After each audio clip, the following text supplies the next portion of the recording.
doy la bienvenida. Hoy día vamos a ver alianza terapéutica en psicoterapia relacional intersubjetiva. Vamos a ver la prehistoria de la alianza terapéutica, es decir, el concepto de transferencia, contratransferencia en Freud. Vamos a ver la diferenciación en el diagnóstico entre un psicótico y un neurótico, puesto que no puedo generar alianza terapéutica con un psicótico. A ver, voy a sacar la presentación. Espera un poquito. No, es imposible generar un tratamiento relacional con un psicótico. A ver, ¿quién se atreve a especular por qué?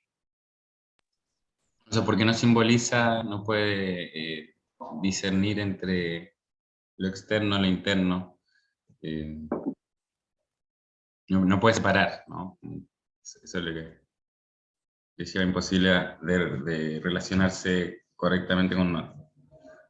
Dicen los psicoanalistas clásicos, de los cuales tenemos harto que rescatar, que la ecuación simbólica, es decir, cuando se triangula una situación en la cabecita, simbolizar sería el resultado entre la relación del yo con un objeto y un símbolo.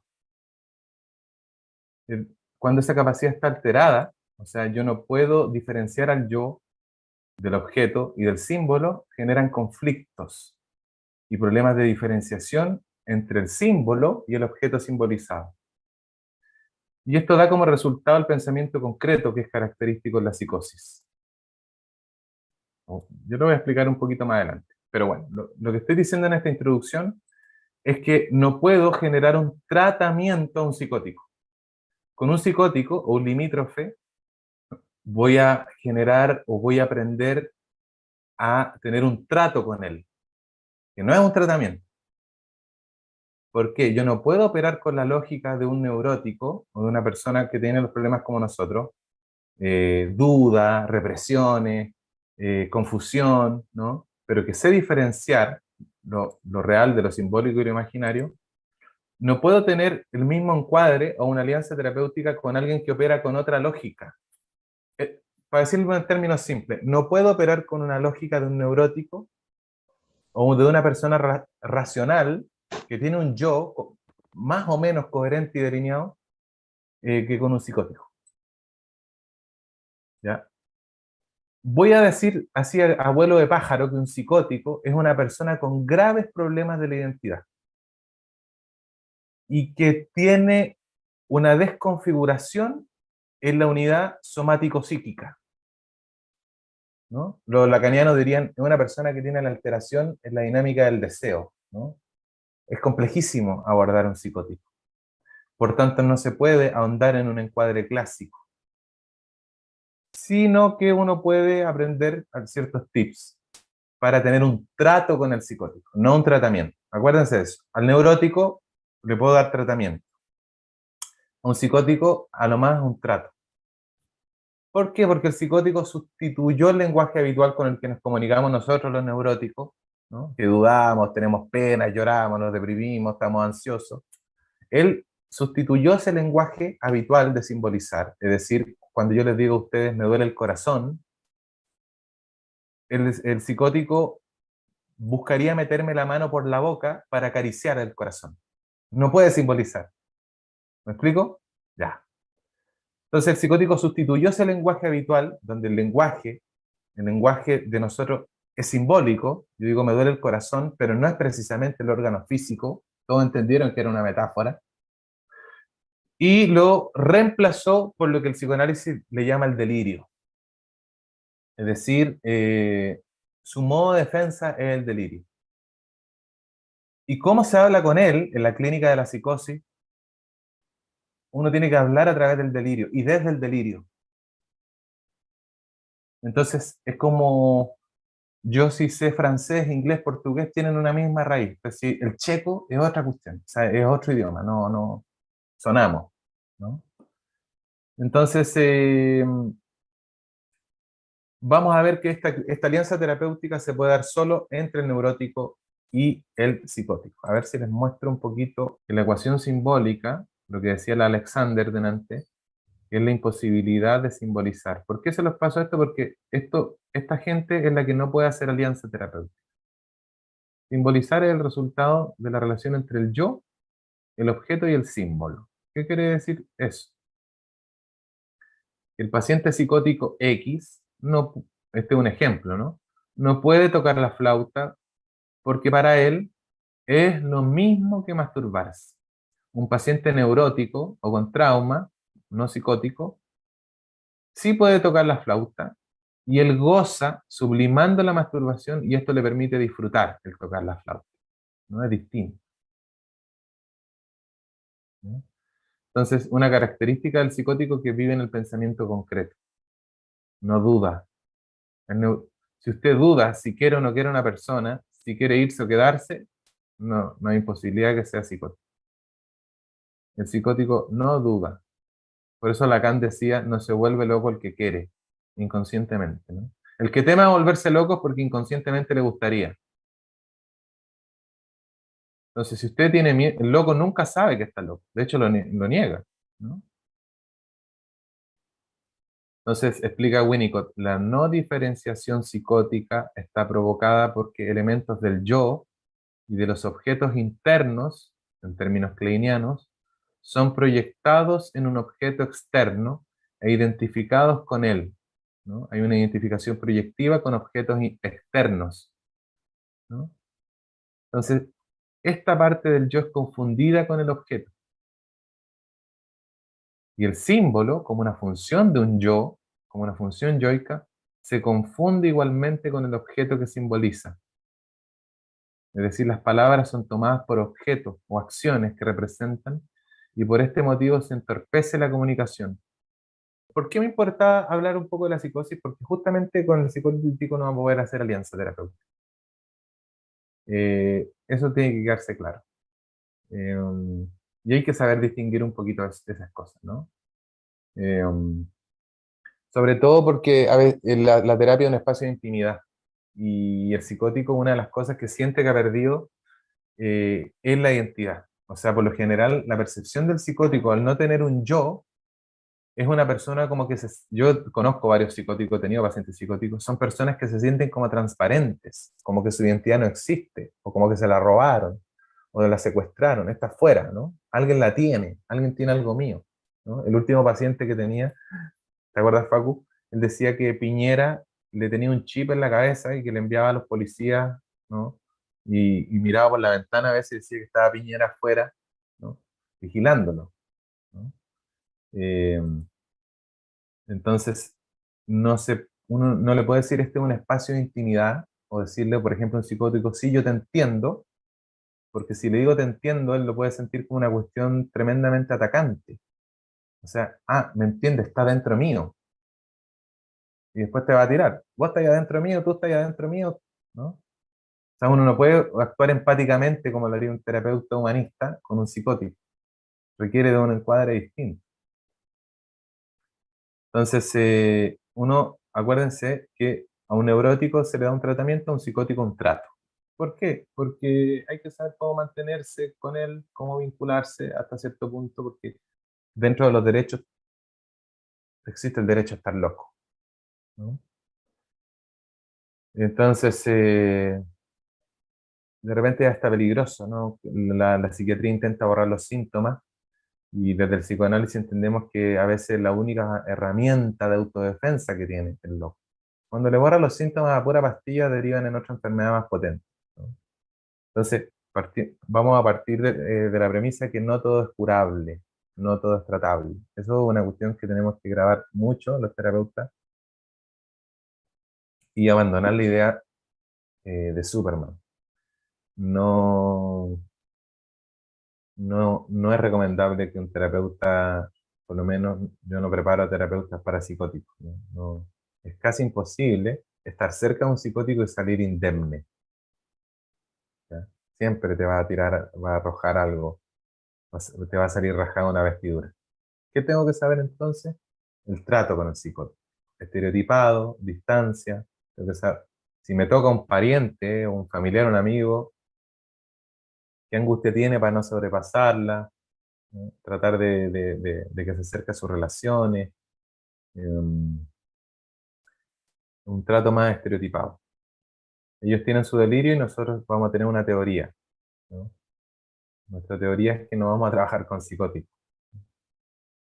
Y además que podemos saber mucho de psicosis, pero poco de los psicóticos. Yo creo que para entender a los psicóticos hay que escucharlos, hay que haberlos conocido. Hay una historia de Freud muy interesante, que no sé si ustedes la han escuchado.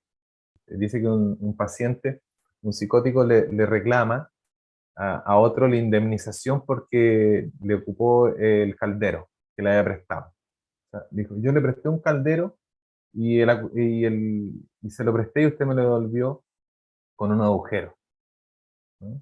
Entonces el loco le dice, en primer lugar, tú no me has prestado ningún caldero. En segundo lugar, el caldero ya estaba agujereado. Y en tercer lugar, ya te he devuelto el caldero completamente intacto, ¿no?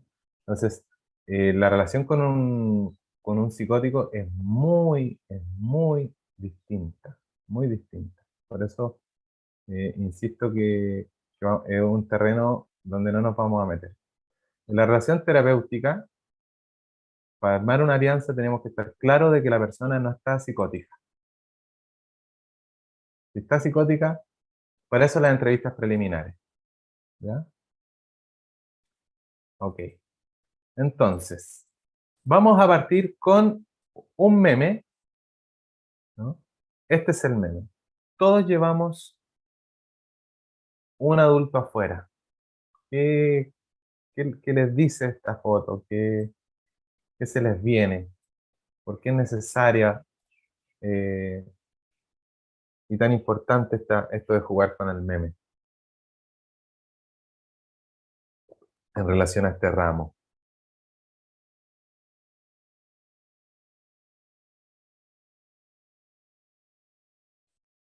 No sé, porque la alianza terapéutica en realidad la vamos a tener es con el niño.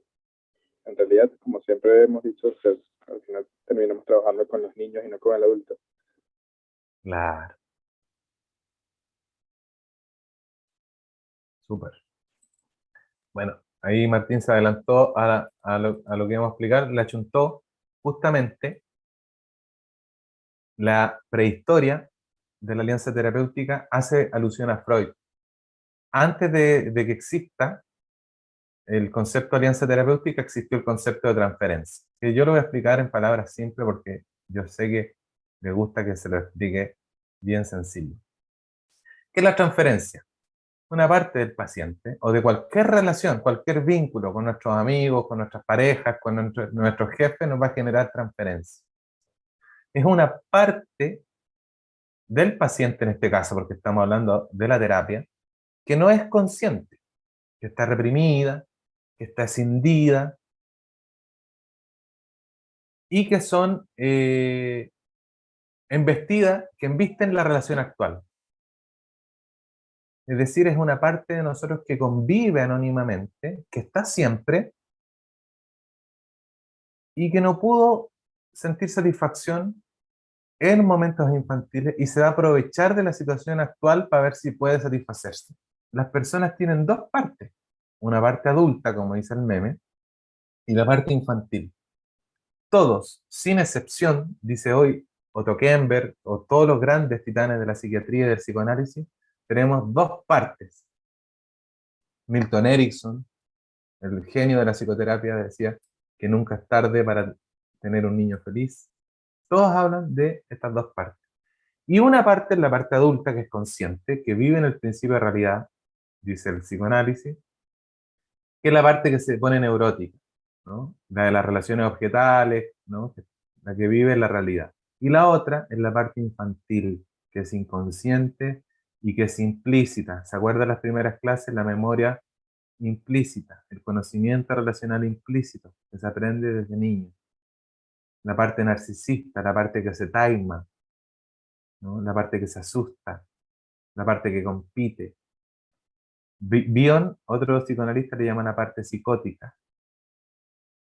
Todos la tenemos. ¿Y qué es lo que va a marcar la diferencia entre una persona con más problemática en su subjetividad, por tanto intersubjetividad, y menos problemática? Es la proporción, ¿no? O qué tanto dialogan una con la otra. Y bueno, es esa parte inconsciente la parte infantil, la parte narcisista, la parte implícita, la parte psicótica de Bion, que es la que hace la transferencia. ¿Ya? Y esto se nos va a manifestar en toda relación. Toda relación va a tener estas dos cualidades. Está bien que así sea, es normal, es sano, habla que está bien reconocerlo, ¿no? Es normal que pase. No podemos pelear con las transferencias, ¿no? Está súper bien, ¿no? Por ejemplo, a veces a mis pacientes les digo, bueno, ya, esta parte me salgo de la historia de la alianza terapéutica y te voy a hablar como papá, porque está bien. ¿Cómo voy a negar, si soy un gallo de casi 40 años, que a un cabro de 20 le genere transferencia, o de 30, incluso pacientes mayores, por ser una figura más paternalesca, más de autoridad, ¿no? Y cumplo el rol de cuidador acá? Tengo pacientes que me saludan para el Día del Padre que tienen 50 años de edad, que tienen 55 años de edad. Y está bien, es natural. Entonces, todas las relaciones van a tener estas dos cualidades, estos dos motivos, estas dos fuerzas. La relación terapéutica también la va a tener. O sea, como diría Winnicott en el texto que les envié de la transicionalidad, hay que preguntarse siempre qué edad está teniendo el paciente en este momento, con este tema, con esta intervención, con esta pregunta, con esta angustia. Winnicott siempre se pregunta, ¿qué edad estará teniendo mi paciente en este momento o en esta sesión?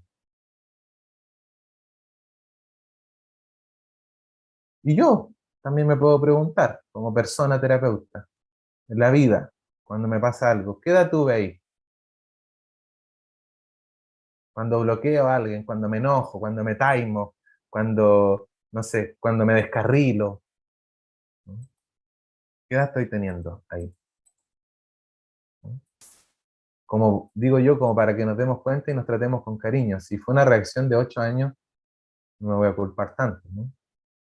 De mi parte niña, tengo que tener ahora un poco de paciencia. Ya, aquí nos ponemos latero porque Freud es un poco recóndito para escribir. Dice, el progreso en el trabajo científico, que era el psicoanálisis, o el intento en ese tiempo, se consuma exactamente como en un análisis. Uno aporta al trabajo ciertas expectativas, pero se ve precisado a refrenarlas. Por medio de la observación se averigua algo nuevo, se lucubran conjeturas, se crean construcciones auxiliares que se retiran cuando no se corroboran. Y al final, todo ese gasto recibe su recompensa. Los hallazgos dispersos se compaginan y se consigue intelegir una pieza del acontecer anímico. Es decir, la función del analista va a estar ahí mirando, observando las transferencias, ¿no? Que para el análisis clásico es la base de la técnica, la transferencia, ¿no? Y yo voy a lucubrar, vamos a construir cosas, las vamos a retirar cuando no las corroboremos con la fronesis, ¿no? Hasta que vamos a ir llegando, vamos a ir tomando pedazos de esos hallazgos dispersos y los vamos a compaginar, ¿no? Y los vamos a conseguir meter en cuál es la ligadura con el acontecer anímico. Después de Freud, en los años 50, algunos autores ya empiezan a hablar del concepto alianza terapéutica. Para los autores de esa época, postulaban que era la capacidad del paciente para establecer vínculos, ¿no? Y esta va a estar delineada o moldeada por sus primeros vínculos tempranos y figuras de apego. Por eso fue importante haberle echado una mirada a la teoría de apego, porque nuestros pacientes se van a vincular con nosotros en relación a cómo son sus moldes internalizados de las figuras de apego. Por ejemplo, con un paciente con apego ansioso evitativo, posiblemente no seamos tan rígidos en el encuadre de decirle ya, nos vemos el próximo miércoles, podemos tomar una decisión conjunta, porque a veces el paciente ansioso evitativo necesita sentirse libre. Entonces se co-construye el encuadre. Uno dice, ya, ¿te tinca si nos vemos la otra semana o la subsiguiente? ¿O preferís tú avisarme cuando pegamos la siguiente hora? ¿No? Uno le da esa cancha, ese espacio, porque él siente que si tiene ese espacio, no se sienta asfixiado. ¿Qué pasa si un psicólogo o un terapeuta estereotipado dice, ya, hoy día es martes, nos vemos el otro martes a la misma hora, y el otro martes le dice, ya, nos vemos el martes a la misma hora, nos vemos el martes? De repente el habitativo va a decir, chupaya, ¿no? Este es ansioso, no, quiero arrancar de esto. Por eso es importante haber conocido la teoría de apego. Entonces va a ser responsabilidad del terapeuta proponer, en el mejor de los casos, un espacio seguro. Apelar siempre al apego seguro, ¿no? Porque por general, si alguien va a terapia, por lo general, es muy poco probable que alguien con apego seguro vaya a terapia. 5%. El otro 90% gira en torno a ansioso, ambivalente, ansioso evitativo y apego desorganizado. Por tanto, necesitamos encuadres flexibles cuando detectemos qué modelo de apego más o menos predomina en nuestro cliente, en nuestro paciente, ¿no? Hay pacientes de apego seguro que yo les digo, ni un problema, y agendamos, y en la misma sesión le digo, listo, nos vemos entonces el otro martes a las 6, súper, listo. Y de repente me dice, no, Andrés, bueno, tengo una comida, ya, listo. El otro, ya, el otro. Pero con algunos les dejo la cancha libre, que ellos me avisen, no los presiono, ¿no? Porque ya se generó la alianza, yo sé que van a volver, pero los dejo que ellos decidan para no asfixiarlos, ¿no?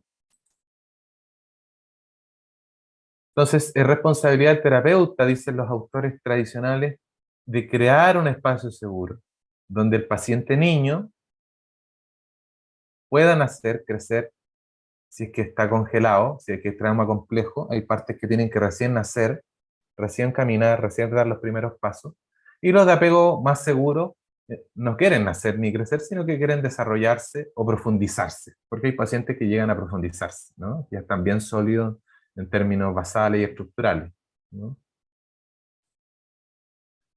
Freud, aquí sale otro meme, eh, hablaba ya en 1912 de la transferencia positiva e inobjetable, ¿no? Decía que había que tener una actitud. Yo quiero defender a Freud. A ver, historia preciosa en torno del verdadero Freud. El verdadero Freud era más relacional que nosotros. Era un viejo realmente amoroso y que sufrió demasiado. Imagínense que en la época de la ciencia y la ilustración, él se saca la bata blanca, sale de la clínica donde habrían cerebros y pone un sillón con una mantita calentita, un sofá para que se recueste alguien al lado de una estufita, con un tecito, y le dice que se recueste ahí y le cuente sus problemas. Freud fue el primer relacional. Todos los que se apropiaron del psicoanálisis después se pusieron más papistas que el Papa y se pusieron con tanta norma y tanto estereotipado. Mi primer psicoanalista no me daba la mano cuando me lo encontraba en la calle una vez ni me miró. Y ya llevábamos un año trabajando, porque el psicoanalista clásico no mira, no saluda, ¿no? Toda la transferencia. Pero Freud era un gallo tremendamente choro, un viejo que a veces en su sala de espera se ponía a fumar un tabaco, se tomaba un cafecito, llegaba un paciente, se tomaban un cafecito, se comían unas galletitas. Era un gallo tremendamente relacional. Y él hablaba antes de la alianza terapéutica de la transferencia positiva. Y él decía que esta actitud otorgaría la motivación necesaria al paciente para colaborar con el proceso, ¿no? Decía también que el énfasis del marco transferencial de la terapia no era no en la cualidad del vínculo. Ah, claro, él hacía énfasis que era importante que esta actitud se diera siempre dentro de la terapia. Claro, ¿no?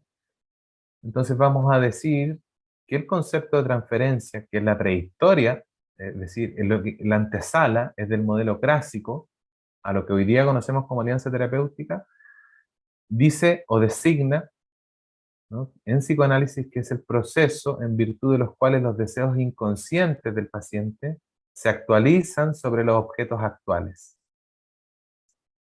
Dentro de un determinado tipo de relación establecida con ellos y de un modo especial dentro de la relación analítica.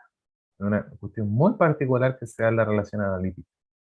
Y se trata de una repetición de prototipos infantiles vivida como un marcado sentimiento de actualidad. Por supuesto, en el paciente pasa bien inadvertido, ¿no? Es decir, una repetición, acuérdese que en psicoanálisis clásico repetir es actuar. Uno no sabe que está repitiendo. Uno lo actúa nomás. Es repetir prototipos infantiles con una persevivencia de una manera de actualidad. ¿Ya? Entonces, ¿qué dice el modelo clásico de la alianza terapéutica? Ellos sugieren que sea un núcleo seguro, que va a ser como el lugarcito donde el paciente va a tener su lugar para llorar, para quejarse, para caerse, ¿no? Acuérdense la etimología de terapeuta, terapón, que era el guerrero que acompañaba al héroe, ¿no? Cuando estaba herido, cuando estaba cansado, ahí estaba el otro, le lamía la herida, le traía un vasito de agua, lo cuidaba. Ese es nuestro espacio, nuestro refugio, nuestra base, para ir a cargar batería, para que nos hagan un masajito en la espalda, para que nos peguen unos chachazos de repente también, ¿no? Y básicamente la alianza terapéutica es un acuerdo mutuo y consciente y racional a cooperar. Decía Sterba en el 34, que me gusta, es vieja la definición, pero la alianza se forma en lo esencial, o sea, medularmente, se hace un acuerdo entre el yo razonable del paciente y el yo analizador del terapeuta. Es un acuerdo que hacen los yo, aunque se van a mover cosas del ello, del super yo o del inconsciente implícito. Pero las partes centrales de nosotros, la parte razonable, va a ser un acuerdo con la parte razonable del otro. Los manuales de alianza terapéutica, que les voy a compartir, por supuesto, terminada la clase, un manual de habilidades terapéuticas muy bonito del modelo clásico, que se pueden extraer cosas de ahí. Dicen, por otro lado, que también la alianza terapéutica depende del paciente, en gran parte, de seguir las instrucciones y los insights o interpretaciones del terapeuta. Pero ojo, siempre está centrada en el paciente, el modelo clásico, ¿viste? La disposición consciente a cooperar, su capacidad de internalizar los insights del terapeuta, ¿no? Entonces, por lo general, el modelo clásico hace énfasis en el terapeuta. Grinson, en un libro antiguo también, de técnica y práctica del psicoanálisis, nos ofrece estas otras miradas en torno a la alianza terapéutica. Dice, las personas que padecen de una grave falta o menoscabo de las funciones del yo pueden tener reacciones de transferencia regresivas, pero les será difícil conservar una alianza en el trabajo. Él ya está haciendo alusión acá de que personas con trastornos más graves van a tener dificultad, apego desorganizado, trastornos de la personalidad límite, o un psicótico, sin comentario, ¿no? Es decir, personas que tengan menoscabos de las funciones yoicas van a tener reacciones regresivas, van a tender a irse, acting out, a no continuar, a no tener continuidad en el proceso. Va a ser dificultosa la alianza con este tipo de personas. Y este autor del modelo clásico, insisto, dice que las personas narcisistas incluso no van a ir nunca a terapia. Por eso es normal que a veces nos llegue un paciente que nos cuente en torno a su relación y uno se da cuenta que su pareja es narcisista, por ejemplo, y a uno le va a dar un poquito de latita porque sabe, el paciente le dice, pucha, si mi pareja fuera a terapia todo va a estar bien.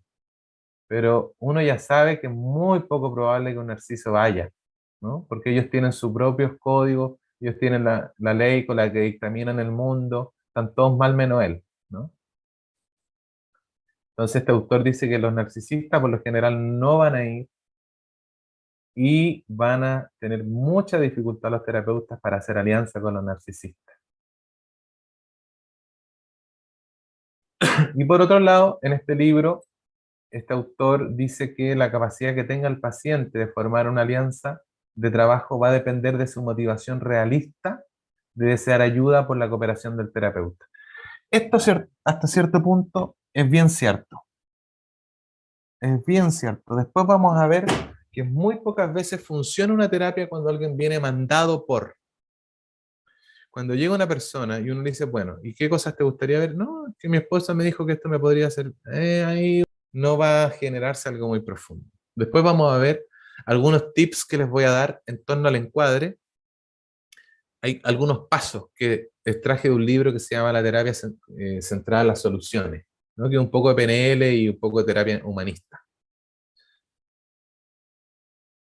Dice Gribson que esta alianza es el eslabón para que el analizado se enfrente ante sus resistencias, neurosis de transferencia y el sujeto pueda seguir el proceso analítico. Es decir, una vez que se establece la alianza, pueden empezar a hacerse interpretaciones, no antes. Eso anótenlo, los que toman apunte, o recuérdenlo. Yo no puedo empezar a lanzar interpretaciones a la primera, si todavía no genero un vínculo con el paciente. Por ejemplo, muchos alumnos me cuentan que fueron y pidieron una hora con una maestra de, no sé, bioneurodescodificación o una maestra de estas terapias New Age, que son rápidas, 2 cucharadas a la papa, ¿no? O las técnicas de PNL, y se sientan, conversan, y primera sesión, y mi paciente le dice, pucha, es que esto, mis parejas, ¿no? Han sido por lo general mayores, y la terapeuta inmediatamente le dice, bueno, tú estás buscando a tu madre, tenés que mejorar la relación con tu madre. Hace una interpretación en la primera sesión cuando aún no hay transferencia, no hay vínculo, no hay alianza. ¿Qué hace un paciente? No vuelve más. Toda interpretación fuera del vínculo terapéutico es una agresión. Y el vínculo no se construye en la primera, ni en la segunda, ni en la tercera, ¿no? Se va haciendo, ¿no? Las interpretaciones hondas cuando yo ya sé que tengo un vínculo con mi paciente. Así que ese es otro punto, mis queridos colegas, que y se lo digo desde el psicoanálisis, ¿no? A los psicólogos les puede servir. Cualquier interpretación fuera del vínculo es una agresión. O si yo estoy con un amigo, le puedo tirar una talla entre colegas. Pero si está la mamá de un amigo que no es colega, y ella dice, sí, es que mi novio esto, yo le voy a decir, ah, sí, es que usted busca a su padre, eso es una agresión y no es ético. Entre colegas nos podemos tirar la talla, ¿no? ¿No? Te transferenciaste, que la negación. Pero andar interpretando en la mesa o en una fiesta o a cualquiera que se me cruce es una agresión. ¿Ya? La alianza va a ser la terceridad, cuando veamos la Jessica Benjamin, retomemos, la terceridad va a ser el colchoncito, el pesebre para protegernos, ¿no? Ahí yo voy a poder decirle de todo, incluso a mis pacientes los reto, les tiro talla, pero todo dentro de un concepto de la terceridad. En general, se sugiere no realizar interpretaciones o alguna intervención hacia un sujeto si no se ha formado la alianza de trabajo. Lo dicen todos estos autores que hemos visto de estos libros antiguos, pero que son bien potentes, ¿no? Son antiguos, pero muy vigentes aún, del modelo clásico. Siempre hay cosas que rescatar del modelo clásico. Y la contratransferencia, que ya nos acercamos a Ferenczi, en el manual de psicoanálisis, el diccionario de la plancha y von Tiles, dice que es el conjunto de relaciones inconscientes del terapeuta, da lo mismo de quién en realidad, del otro, ¿no? Frente a la persona del paciente, en este caso especialmente frente a la transferencia de este. Es decir, cómo reacciona mi inconsciente, cómo me predispongo ante la transferencia de mi paciente. O sea, si mi paciente me ve como un padre amenazador, ¿cómo reacciona mi transferencia ante eso? Dice el manual de psicoanálisis de la plancha y Tiles, uno de los más famosos, que la contratransferencia sería lo que es percibido como sentimientos en el psicoterapeuta. Ojo, que aquí le dan un matiz distinto. La contratransferencia sería lo que es percibido como sentimientos en el psicoterapeuta. Yo lo voy a entender como un sentimiento, pero es en realidad una consideración psicoemocional que se relaciona más con la realidad psíquica del paciente que al juicio consciente del psicoterapeuta sobre la situación. Por ello es importante integrarla y reconocerla en el proceso. Para algunos terapeutas, capos, toda la terapia es solo manejo de transferencia y contratransferencia. Yo estoy con un paciente y de repente lo veo que me dice, no, Andrés, que no quiero, me fue mal. Yo siento que ya no lo soporto. Pero como no sabía esto, voy a decir, bueno, voy a tratar de disociar eso, ¿no? Y voy a tratar de comportarme bien con él como que lo quisiera. Pero con esta nueva variante de la contratransferencia, todo lo que yo estoy percibiendo como un sentimiento hacia mi paciente es lo que es muy probable que haya sido la reacción que tuvieron sus cuidadores con ellos. Era lo que les pasaba a ellos con ellos. O sea, a mi paciente que no puedo ver, o que a veces me deja pero chato, es posible que eso es lo que sentían sus cuidadores con ella. Y lo que le hace sentir a sus figuras de apego también actualmente. Entonces, de alguna manera, tengo que ver cómo traduzco eso y lo llevo a la situación analítica. No tengo que disociarlo. Por eso, el método del psicoanálisis clásico es el método de la introspección empática. Cuando a nosotros nos preguntan qué método utilizamos, por lo general, tiene sus críticas, después las vamos a ver, pero en grandes rasgos se llama el método de la introspección empática. Yo me meto adentro mío como analista y recibo a un otro, a una alteridad, a un otro, totalmente otro, y veo cómo me impacta dentro, ¿no? Y qué siento dentro. Pero en ese momento, como estamos en una alianza, en un encuadre terapéutico, todo lo que yo sienta va a tener mucho más que ver con la vida psíquica del paciente que con algo realmente mío. Va a tener que ver algo con algo realmente mío, pero en primera línea también con lo que es propiamente de la psique del paciente.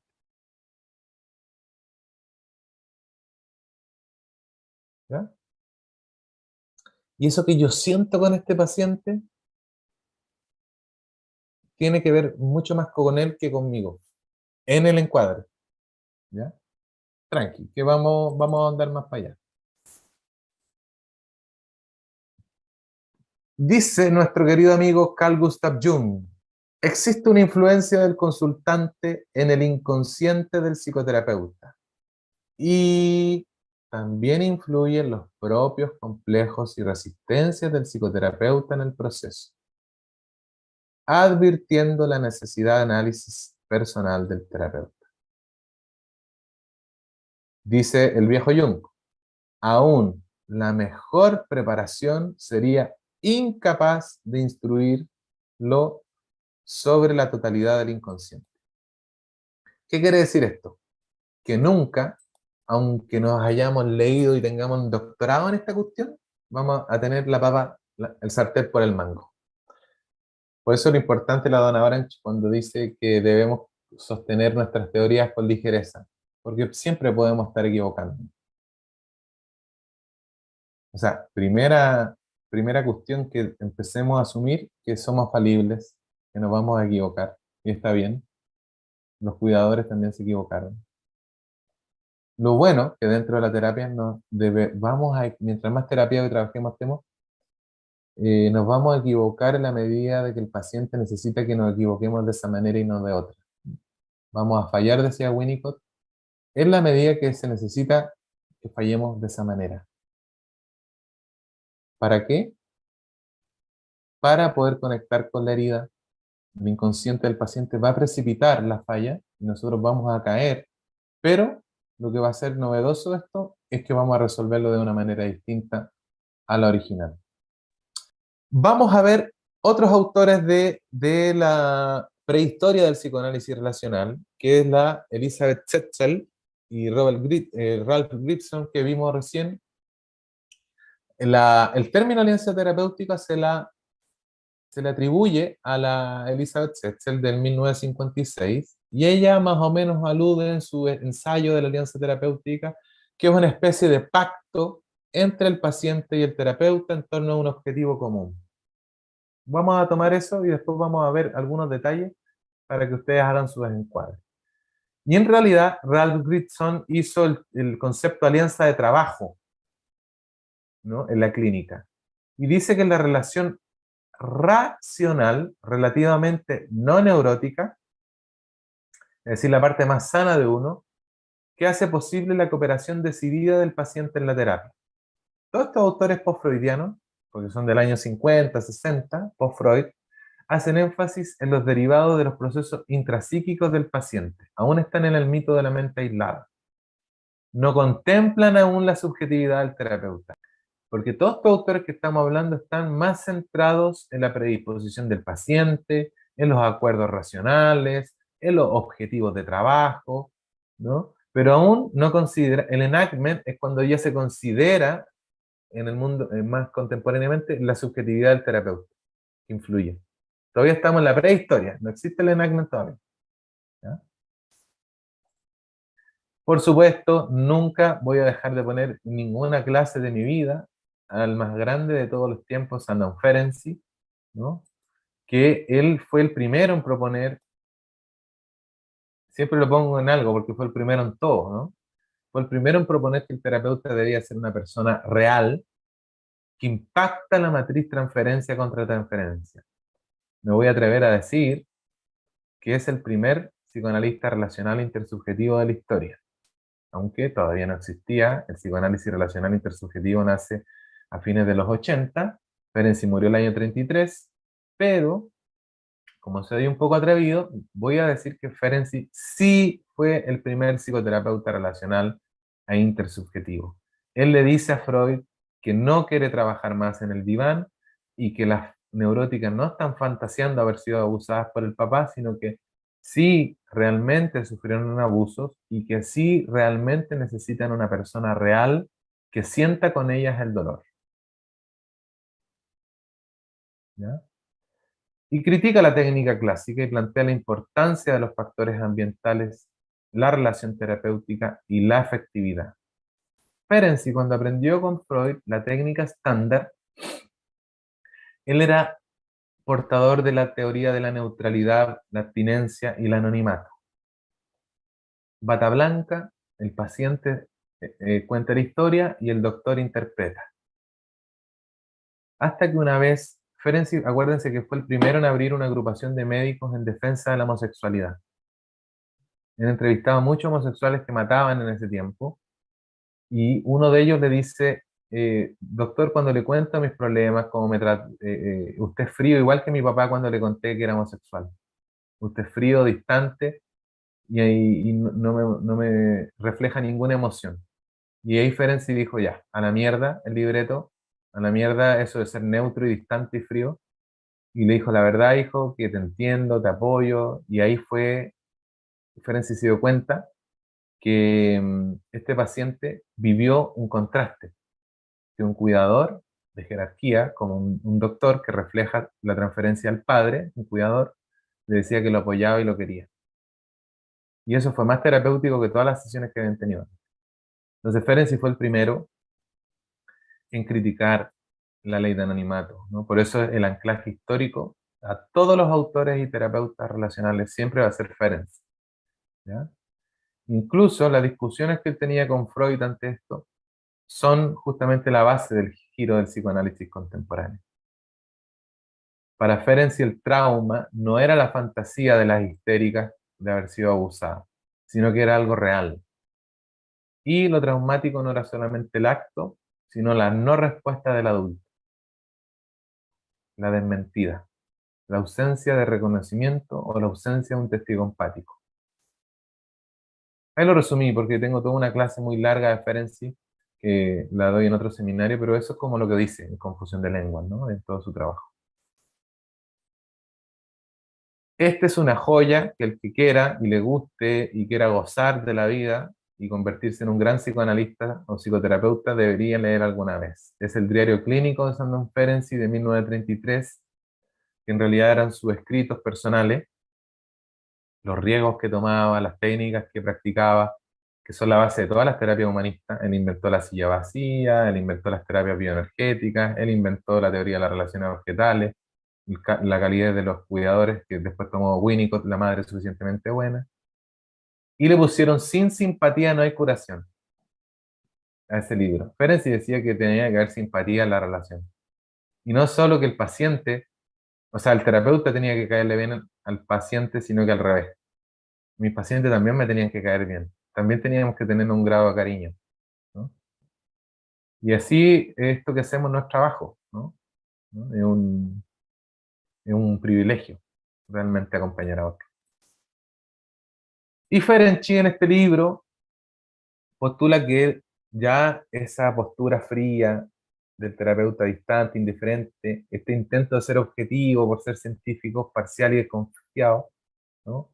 La regla de abstinencia, anonimato y neutralidad que les decía Freud, no era simplemente mala, sino que era hasta iatrogénica, en el sentido de que era un ambiente, recreaba un ambiente traumatógeno. Ferenczi decía, actuar así, como un psicólogo neutro, que no siente, que no cuenta nada de él, que parece una esfinge, es lo mismo que hizo el adulto cuando desmintió al niño, o lo que sentía el niño. ¿Por qué llegan los pacientes traumatizados al instituto y no quieren más terapia los alumnos? Porque dicen, no, yo ya fui a un psicólogo, dos, no, era frío, nunca me pasaba callado, no se vinculaba. Todos dicen eso, no se relacionaba, era frío, no hablaba, no respondía, no me devolvía, no lo sentía que vibraba conmigo, que estaba presente, ¿no? Es retraumatizante. Y Ferenczi escribe en este libro que él propone al terapeuta una actitud regresiva maternal. Obviamente Winnicott de ahí sacó la idea de la madre suficientemente buena. Y para Ferenczi lo importante era el vínculo no verbal, que después los relacionales le ponen los patrones implícitos, y el sentir con, que después le ponen la centralidad de los afectos. Si toda la teoría relacional, aquí está, hay que leer la fuente que es Ferenczi, este libro. Más un ambiente que permite que el terapeuta entre en contacto con el niño traumatizado que hay en el paciente. El terapeuta, que es terapeuta relacional, es porque es un niño traumatizado, es porque es un niño que ha sufrido mucho y ahora se convirtió en terapeuta. Todos los terapeutas relacionales han sufrido mucho. Y se han visto, se han trabajado. Y eso les permite poder ver en el desconocido que sufre, en el rostro del desconocido que sufre, debajo de todas sus defensas, debajo de todas sus neurosis, sus disociaciones, sus múltiples estados del self, puede ver a ese niño que está ahí puro esperando ser visto, ser reflejado, ser reconocido, ser querido, ser regaloneado, ¿no? Ser apoyado, ¿no? El terapeuta tiene la capacidad a veces de ver primero al otro que el otro a sí mismo.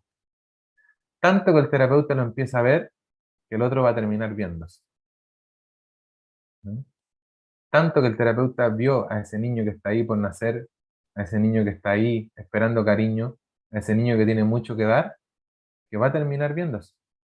Tantas veces relacionándose con el terapeuta, ¿no? Me hizo recordar la frase del M, ¿no? De tanto romperse el corazón se terminó abriendo, ¿no? Entonces, el lugar central de la contratransferencia, el sentir con. ¿Por qué? Porque contratransferencialmente voy a sentir lo que sintieron los cuidadores de mi paciente traumatizado. ¿Y qué sintieron mis cuidadores? Que no se la podían, que tenían muchos problemas personales para estar preocupándose de este niño, que no sabían cómo llevarlo. Todo lo que vamos a sentir con los pacientes con trauma, que nos arrepentimos de haberlos tenido, de haberlos aceptado, que no sabemos qué hacer.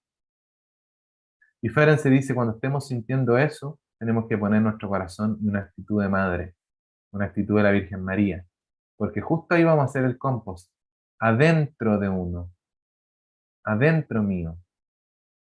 Voy a hacer la, la, ¿cómo se llama? La conversión. Cuando esté sintiendo eso con mi paciente, cuando esté sintiendo la rabia, las pocas ganas de estar con él, justamente en ese momento voy a hacer el giro, porque la predisposición interna va a determinar la práctica. Ustedes saben que los físicos cuánticos hace tiempo demostraron que el observador afecta lo observado.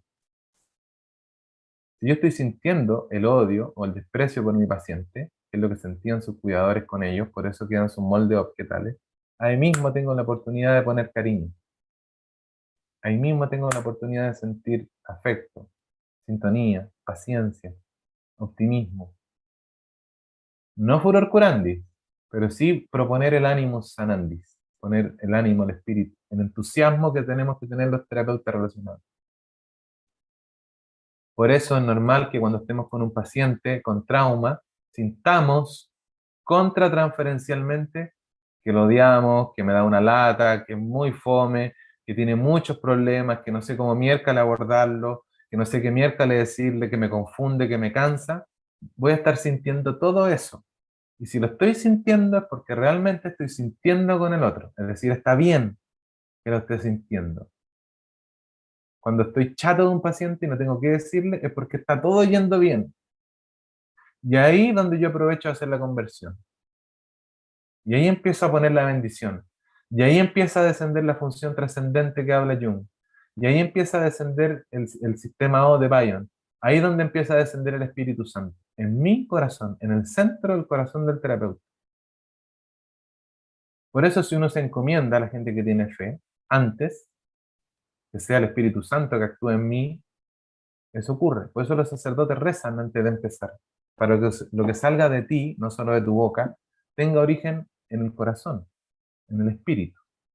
Y esa es una actitud de espiritualidad encarnada. Puede estar ahí, como decía el viejo Jung, la función trascendente, operando el Espíritu Santo a través de uno, ¿no? Y uno no tiene ni para qué decirlo, ¿no? No tiene ni para qué mencionar la fe, ni una cosa. Es una terapia transpersonal bien encarnada la que proponía Ferenczi, ¿no? Entonces, ojo con esto. En la clínica, cuando yo esté sintiendo aburrimiento con mi paciente, que tengo ganas de no escucharlo más, que me tiene chato, que no lo entiendo, ese es el momento para hacer la conversión y más poner la atención, y más hacer una pregunta, y más proponerle algo creativo, porque ahí estoy escribiendo sobre la historia relacional de la mente intersubjetiva. ¿Ya? Por eso, Ferenczi ya decía que hay que incluir la subjetividad del terapeuta. Ojo, no es la amistad, no es que yo me haga amigo del paciente, que no estaría mal. De vez en cuando uno termina siéndose amigo de algunos pacientes. Pero, por lo general, en la situación terapéutica, claro, porque es una relación como cualquier otra, ¿no? Todos los autores relacionales hablan de eso, que sus grandes amigos lo han encontrado en la clínica. Entonces, en la clínica no es amistad, es un estado amistoso. No soy el papá, es un estado paterno. No soy la mamá, es un estado maternal. Tampoco mi confesión íntima, sino más bien mi presencia, el ánimo sanandis, ¿no? La presencia viva, emotiva, comprometida del terapeuta, que refleje a una persona que sí está interesada en la vida del paciente. ¿Qué es lo que no le pasó con los papás? Los papás no podían, no sabían, estaban ocupados, estaban distraídos, eran muy chicos, eran inmaduros, no tenían herramientas, estaban preocupados de otra cosa, no había plata, no había comida. Los papás no pudieron, no supieron. Entonces, es como el reflejo. La clínica relacional va a ser el reflejo del pasado traumatógeno. Por reflejo vamos a ir a estar escribiendo en la mente intersubjetiva del paciente. Entonces, Ferenczi habla de la presencia objetal, que no es entrar en escena, sino hacer la función de reflejar, ¿no? Él hablaba del abrazo psíquico. El paciente se siente, después de una sesión así, mucho mejor que si le hubiese dado un abrazo físico. Cuando pudieron tocar algo de intimidad juntos, cuando tú te sentiste visto y tocado por otro, y que afectaste a un otro, y que el otro te devolvió, eso es un tipo de intimidad más rica que el contacto físico incluso. El sentir con va a marcar la diferencia entre el presente y el pasado traumático. Por eso, la cita de Ferenczi que me gusta tanto, el amor y la fortaleza del terapeuta, asumiendo que la confianza que se le tiene es suficientemente grande y profunda, tienen casi el mismo efecto del abrazo de una madre amorosa y de un padre protector. Mira, ya, les voy a dar algunos elementos más técnicos para la práctica. Vamos a dar así, todas estas clases, contenidos teóricos, un ratito como ahora, y algunos elementos, algunos puntos, ¿no? Que yo lo que siempre les sugiero a mis colegas, que aprendan a distinguir entre la demanda y el pedido de consulta y la demanda, es decir, lo que se llama en psicoanálisis la queja inicial. Porque una cosa es el síntoma, el problema que trae el paciente, antes que los dialogue con el terapeuta, porque el paciente puede llegar con una queja, con un problema. Esa es la queja inicial, el primer punto con el que llegan. Eso es antes del motivo de consulta, porque los psicólogos por lo general tienden a enseñar esto y al tiro dicen ya, ¿cuál es el motivo de consulta? No, aquí vamos a cachar que hay un punto antes que los psicoanalistas distinguimos, que es la queja inicial, que es el pedido de terapia. Hay una solicitud y una demanda. Hay que distinguir solicitud de terapia y la demanda. La solicitud es, estoy mal, quiero terapia. Y la demanda es inconsciente. O sea, la solicitud es consciente, verbalizo, le escribo a un compadre o te llamo, quiero terapia. Y la demanda es inconsciente. Y la demanda es, ¿qué hay detrás de este pedido? ¿Por qué el paciente me pide terapia? Dice, no, es que mi mamá me dijo que si no iba a terapia, me echan de la casa. Ya sabemos que la demanda está condicionada por otras variables. Hay personas que van a pedir terapia hasta un psicópata podría pedir terapia para perfeccionar su psicopatía. Entonces tenemos que aprender a distinguir cuando en la primera entrevista, que uno dice, conozcámonos, tengamos una entrevista, ¿desde dónde me está pidiendo? Y eso tiene que ver más con la intuición o el paladar psíquico del terapeuta.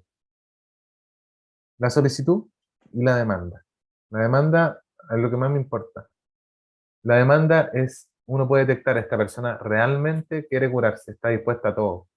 Porque si llega un paciente y les dice, quiero terapia, pero ¿cuánto nos demoramos? ¿Qué te está diciendo a nivel de inconsciente?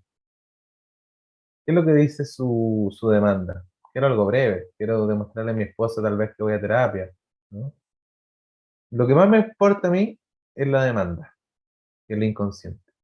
Entonces, espérame, Perfecto. antes de que entremos a un proceso, vamos a ver si podemos construir un motivo de consulta, es el paso 2, que tiene relación a lo que tú traes, lo que tú quieres, lo que te interesa, lo que te gustaría, tus expectativas, y lo que yo propongo, lo que ofrezco, lo que puedo. Y ahí vamos a ver si co-construimos que el paso 2, un motivo de consulta. ¿Cachai? Porque hay gente que dice, Andrés, que tengo muchos problemas, y él tiene inconscientemente una creencia de que yo soy Superman y que le voy a resolver todo, y si yo no aclaro este punto al principio, me voy a tener que bancar esa demanda. ¿Me explico? Entonces, ¿ya? ¿Ok? ¿Listo? Tengamos una entrevista y veamos. Oye, Andrés, no, es que mira, ahora me cuenta 1000 cuestiones. Ya. Y ahí veo, ¿no? Veo, esto es lo que él quiere y esto es lo que yo puedo y lo que tengo, lo que ofrezco, y vamos a ver si eso encaja para partir un proceso. Si yo acepto todo lo que me venga, sin distinguir, de repente van a haber cuestiones desmedidas que me va a exigir más o a tener expectativas. Pucha, Andrés, solucioname la vida, ¿no? De repente, solucioname la vida, ¿no? Y rápido. Entonces, entonces, queja inicial, el punto 1. Síntomas, problemas, todo lo que trae el paciente antes de que dialogue con el terapeuta. La queja. Eso es lo número 1. La solicitud. Y en la solicitud hay que distinguir solicitud y la demanda, que la demanda es inconsciente. Busquen los conceptos ahí en psicoanálisis para que se lo explique mejor Jacques Lacan. Número 2, a mi entender, se puede trabajar el motivo de consulta que es co-construido. Esto es cuando una persona ya puso en relación con el terapeuta, es decir, ya está en relación lo que trae el paciente con lo que propone el terapeuta. Y eso se tiene que construir a base de estas dos causas, a base de estas dos personas, intersubjetivamente, mutuamente. ¿Ya? Ahora, esto tiene un punto, esto tiene que hacerle sentido al paciente y al terapeuta. Si le hace sentido a uno de los dos nomás, también vamos a estar mal. O sea, ya, vamos a trabajar una vez por semana, más o menos. Listo. Pero Andrés, ¿tú crees que yo deje la depresión y la ansiedad de aquí a...? Todo eso tenemos que dejarlo más o menos claro, ¿ya? Si queda un poco en el aire, eso es con los pacientes nuevos, ¿no? Con más movimiento. Pacientes que ya tienen un trabajo interior de repente no requieren tanto esto, ¿no? Yo por lo general con pacientes que sé que se están trabajando hace tiempo y que llevan un camino, no hago el motivo de consulta, voy de una y los atiendo. Pero esto igual lo rescato de la clínica de la terapia centrada en soluciones o de la psicología cognitiva. Tienen como estos pasos. Y acuérdense que el psicoanálisis relacional toma lo mejor de todos lados, así que ya. Entonces, vamos a ver esos dos puntos y el tercero era que este acuerdo que se hace ahí en el rapport, en la primera entrevista, tiene que hacerle sentido al paciente y al terapeuta. Los dos aceptamos que vamos a intentar trabajar un tiempo. Después voy a dar algunos pasos del encuadre, ¿no? Él ha hablado de los tipos de relación terapéutica, tipos de vínculo, y hay tres, si bien recuerdo. La número uno, es la relación tipo visitante, que es cuando hay un problema particular y el paciente no se siente parte del problema, pero tampoco se siente parte de la solución. Es como cuando alguien viene mandado a terapia, ¿cachai? No, sabe que yo voy mucho al casino pucha, mi familia cree que son malos, ¿no? Eso dura un poquito, ¿cachai? Y vienen como, Erickson le llama así, que es la relación tipo visitante. Es cuando una persona tiene un tema en particular, pero no se siente parte del problema y tampoco se siente parte de la solución. Eso ya es un tipo de paciente. Hay otro tipo, el número dos, que él le llama la relación tipo demandante, el paciente que es demandante, que es cuando la persona sí está sufriendo, pero siente que el otro es el que tiene que cambiar, o algo en la vida tiene que pasar, o la situación tiene que cambiar. Es decir, la persona sí siente que está sufriendo, a diferencia del primero, que él no le afecta que va a jugar a los juegos. Él dice, no, no, el visitante es, yo voy al casino y mi esposa y mi hijo dicen que está mal. Pero él no ve que está mal, no ve ni problema ni solución, ¿no? El tipo demandante sí, sufre. Dice, puta, estoy yendo mucho al casino y me estoy gastando mucha plata, ¿no? Pero el demandante no se siente parte de la solución. Entonces hay que traer ahí la solución, el problema que está ahí, traerlo a la caja, ¿no? A ver, ¿y qué se te ocurre, ¿no? Bajarlo en las entrevistas previas, las preliminares, ¿no? Y el 3 es el tipo comprador, o sea, la persona se siente parte del problema y se siente parte de la solución. Ese es como, le llaman el comprador porque es el que se más se instala en la terapia, el que se queda, ¿no?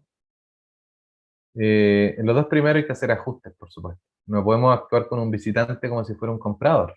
No podemos darle una tarea terapéutica a alguien que todavía no ha identificado el problema, ¿cachai? Que no cacha que es el problema. Entonces, para entender eso, Erickson planteaba cuatro puntos más, que son las etapas del proceso de cambio. Entonces, uno tiene que identificar cuando un paciente en la primera sesión o viene o consulta o en las primeras entrevistas preliminares para ver si trabajamos, es cuando hay una etapa en el cambio, en los procesos de cambio que se llama psicológicamente la etapa de precontemplación, que es cuando alguien no se ha planteado hacer un cambio todavía, ¿ya? O sea, hay un tema en particular que sería bueno dejar de fumar. Dice, no, igual me encantaría dejar de fumar. Pero la persona no quiere cambiarlo aún, ¿no? No se ha concientizado, no la ha bajado, pero sabe que hay un punto ahí. Eh, El número dos está la etapa de contemplación, que cuando la persona ya se lo cuestiona, y es una etapa de ambivalencia. Y dice, sí, sí, igual ya estoy, puta, por lo que hago, tengo que dejar de fumar. O sea, soy papá, tengo una guagua chica. Y ahí es donde nosotros podemos empezar a trabajar y revisar los pros y los contras. Y el terapeuta debe pararse ahí, en los procesos de ambivalencia. Ya, pues, te querís quedar, querís estar con este otro. Puede hacer ejercicios de silla vacía, de polaridades, todo lo que pueden ver lo gestáltico, lo humanista, ¿no? Es ahí cuando viene la técnica, cuando a alguien ya le cae que hay un punto, cuando ya está en una etapa de ambivalencia, cuando hay cuestionamiento, cuando se evalúa pro y contra, ¿no? Me quedo, me voy para acá, voy para acá. Pero antes no podemos tirarle una técnica si alguien no ha contemplado que algo es problemático. Si para mí, que mi paciente tenga X enfermedad por ejemplo, no sé, cáncer al pulmón, y para el paciente no es un problema fumar de repente, no le puedo dar técnicas para que deje de fumar, ¿cachai? O sea, hay órdenes en las etapas de cambio. Primero, hay que de repente sugerir y entrar en la etapa uno, que es la precontemplativa, cuando la persona, de repente, tú le decís, oye, y de repente te he visto que fumáis harto y con un cigarro, y eso, ¿cómo lo he puenteado con el tema del cáncer al pulmón? Porque aquí uno chequea si la persona quiere o no cambiar eso, porque legítimamente la persona no quiere cambiar eso. Y acuérdense que la terapia es predominantemente para el paciente, ¿no? La persona puede tener cáncer al pulmón y elegir fumar.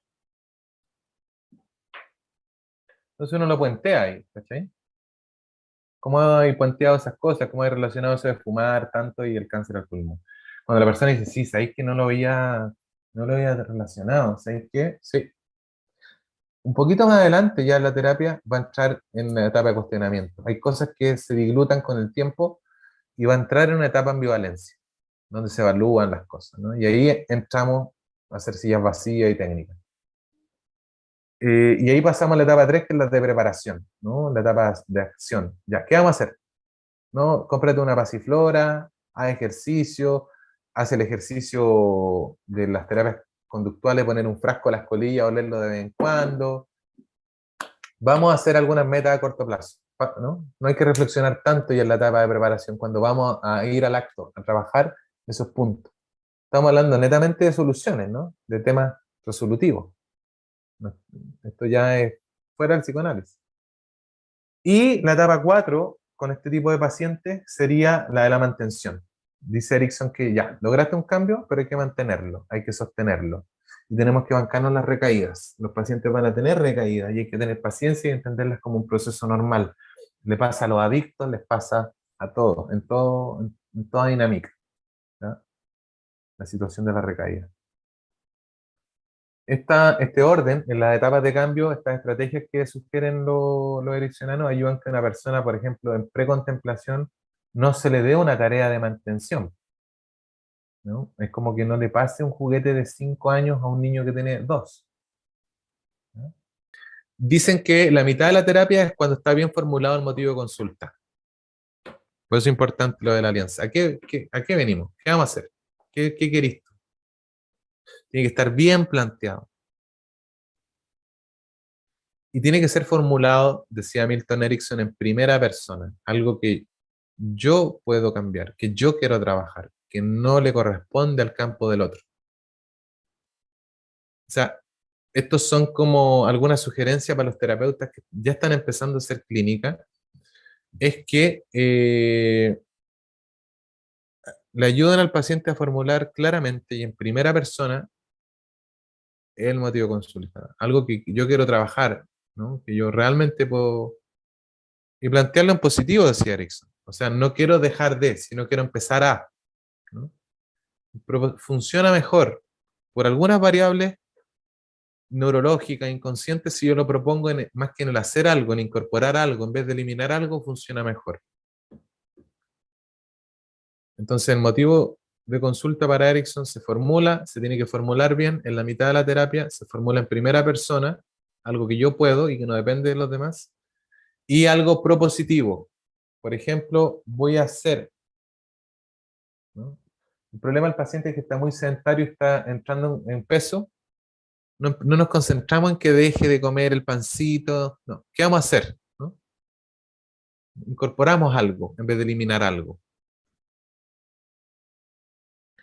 Y Erickson, como era un mago, era un psiquiatra, pero era un mago, él le interesaba, fue el maestro de la hipnosis, decía el lenguaje visual kinestésico, ¿no? Él decía, después hay que sensorializarlo. ¿Qué vas a ver? ¿Qué vas a escuchar? ¿Qué vas a sentir cuando realices esa acción? ¿Cómo te imagináis haciéndolo? ¿No? ¿Voy a hacer ejercicio? Sí, ya. ¿Y qué voy a estar haciendo? No, voy a respirar, voy a sentir calor, ya. ¿Y cómo te vas a sentir ahí? ¿Qué vas a estar escuchando? ¿Voy a poner música? Te ponen el escenario mental previamente. Trabajaba con las neurociencias este hombre, ¿no? Te hacía vivir neuronalmente la experiencia antes.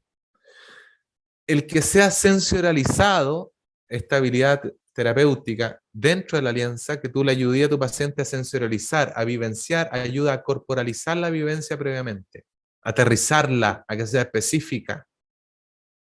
¿Ya?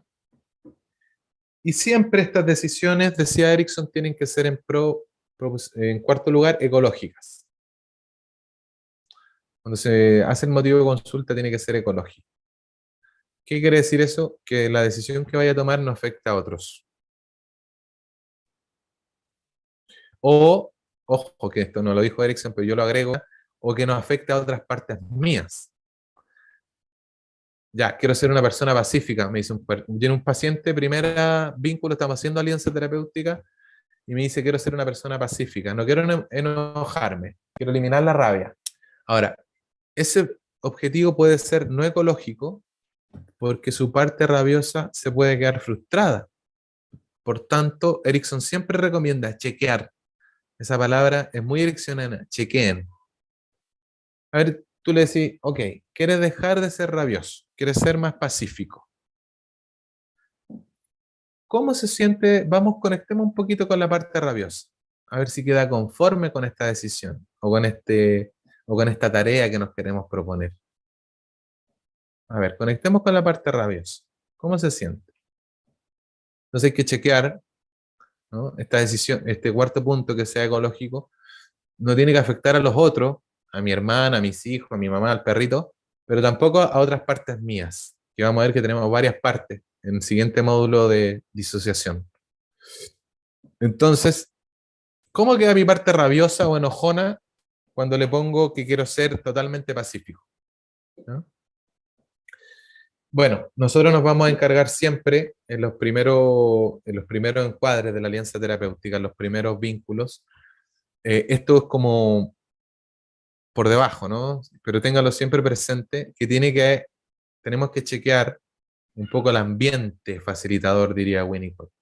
Tenemos que chequear que existe un contexto que lo facilite. Por eso la pregunta importante es al paciente, eh, ¿podríamos lograr este objetivo? ¿Crees que puedas lograr estas cosas que nos estamos planteando en el contexto, con las personas que vives, con el trabajo que tienes? Tiene que ser realista, porque si planteamos un objetivo muy lindo en la teoría de la terapia, en la teoría todo suena muy lindo. Por eso yo me iría a vivir a teoría, porque ahí está todo bien, ¿no? En teoría está todo bien. Pero hay que ver si el paciente, esos objetivos que estamos planteando en este proceso de vínculo, lo puede concretar en su contexto, en el ambiente donde está. O, bueno, estamos entre puros adultos, ¿no? Tenemos que también nosotros chequear en nuestro metaproceso terapéutico, es decir, en nuestro proceso interno, en el yo conmigo, en yo y mi parte profunda, yo y mi alma, yo y mi Freud interior, yo y mis maestros internos, es si la persona tiene las habilidades para hacerlo. O sea, tiene manejo de ansiedad para ser una persona pacífica, sabe reconocer el lenguaje de sus emociones, porque a veces no puede hacer algo distinto porque no sabe cómo hacerlo. No, no es que no quiera, ¿no?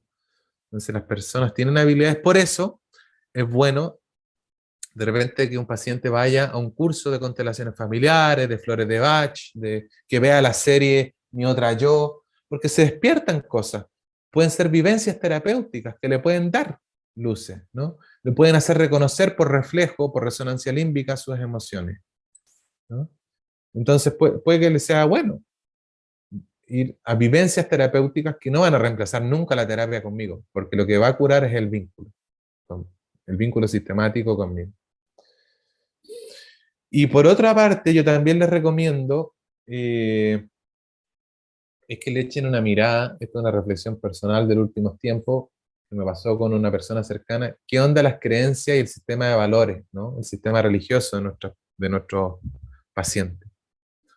Porque si yo le digo a un paciente que necesita descargar una aplicación, Tinder, y darle rienda suelta un poco a su libido, porque lo veo muy apretado, ahí y esa persona tiene ciertas creencias, ¿no?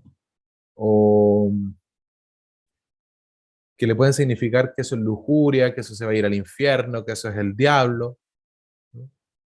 Entonces hay que alinear más o menos, hay que cachar el sistema de valores de la persona, a ver si van a tener un correlato real con la situación actual que estamos proponiendo. O por otro lado, más simple, si un paciente tiene la creencia que golpear la mesa se hace para ser entendido, para hacerse valer, ¿no? Porque la familia era el que golpeaba la mesa era el que era escuchado, por ejemplo. Entonces, por eso la Sandra Boucher dice, en terapia a veces es bueno que hagamos familiar lo que nos era raro, y lo que nos era raro, de repente empezar a hacerlo familiar. ¿Ya? Eh, ya, me parece que estamos ahí, ¿no? Estamos por hoy. Porque vamos a compartirle después una ficha, tal vez para los que quieran empezar a atender, para ir guardando registros. De repente es bueno guardar registros de los pacientes, registros internos, tomar apuntes en sus propias reflexiones, para realizar seguimiento. No sé, de repente como terapeutas complementarios, los que no son psicólogos, como acompañantes, como terapeutas humanistas, ¿estamos bien? Ya, bacán. Bueno, cualquier consulta, pregunta, me la mandan al correíto. La próxima sesión vamos a seguir viendo algunos elementitos de esto. Bueno, cuídense, nos vemos.